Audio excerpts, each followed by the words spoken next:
Hello and welcome to 21st Century. I'm Daljit Dhaliwal. Across rural China, there's a transformation going on. More and more women are stepping out of their traditional roles and into positions of power. We travelled to a remote region of China to meet women leaders who are shaping a new future for their country. Here's their story.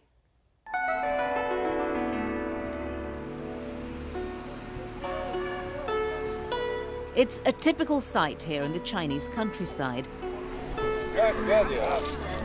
Women working the field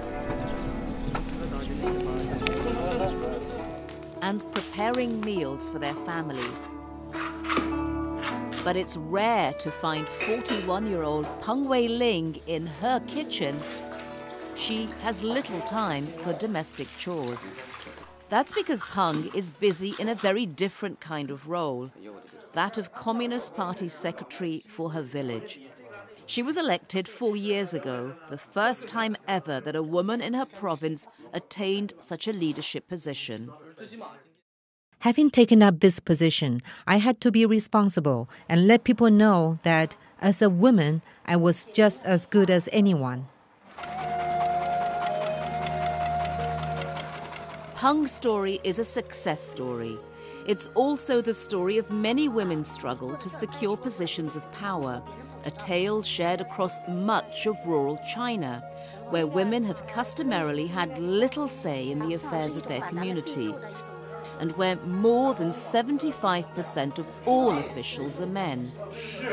But all that's slowly changing as more women like Peng are gaining leadership positions and representing so many who depend on their voices to shape a new future for China.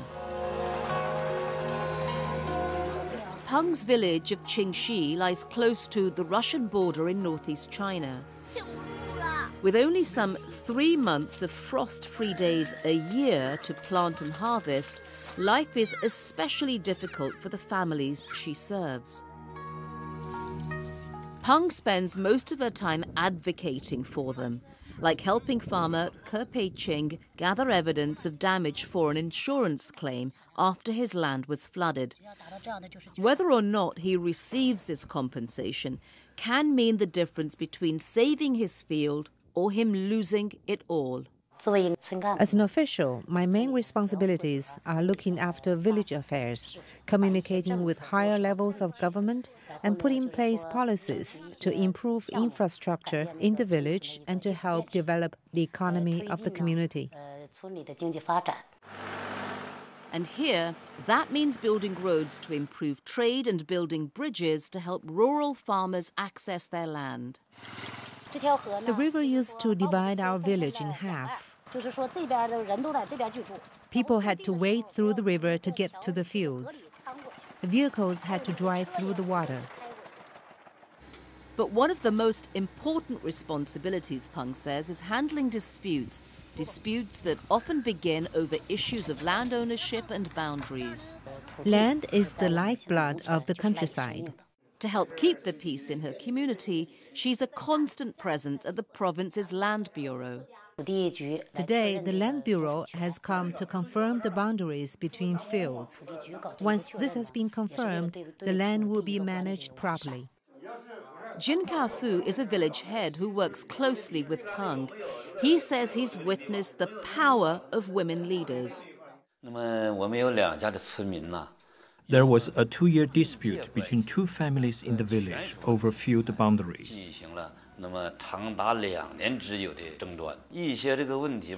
The local police couldn't sort it out, and neither could the court.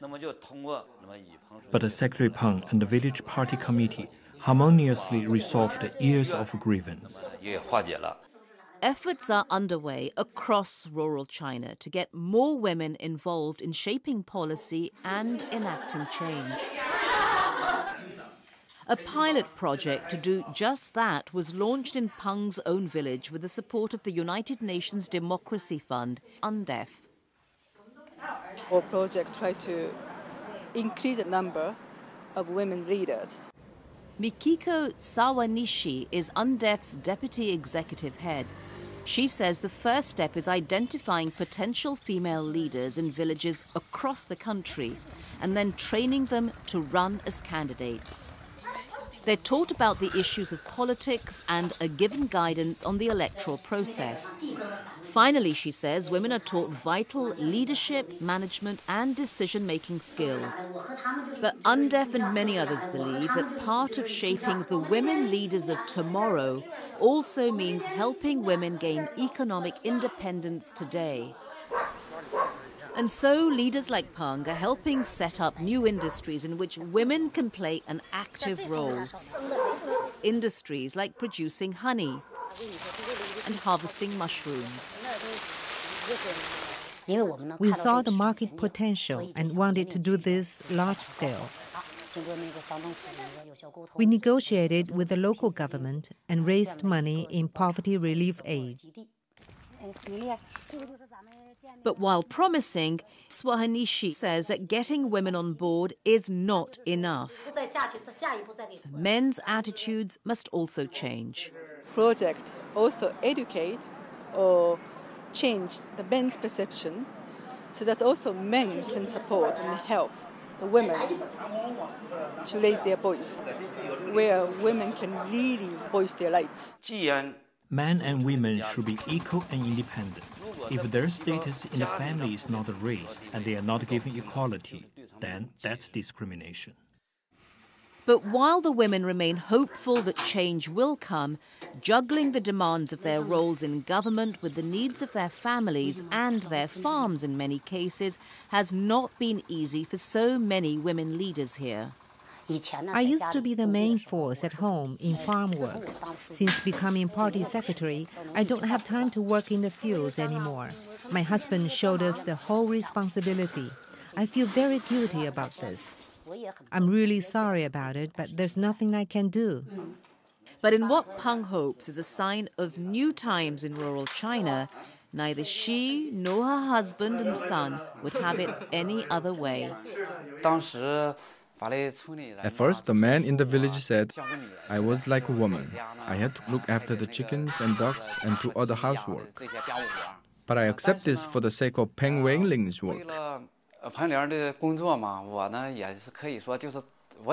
I just hope she can do a good job, and that's enough for me. It's also enough for her son, whose pride in her position gives her hope for the next generation of women leaders.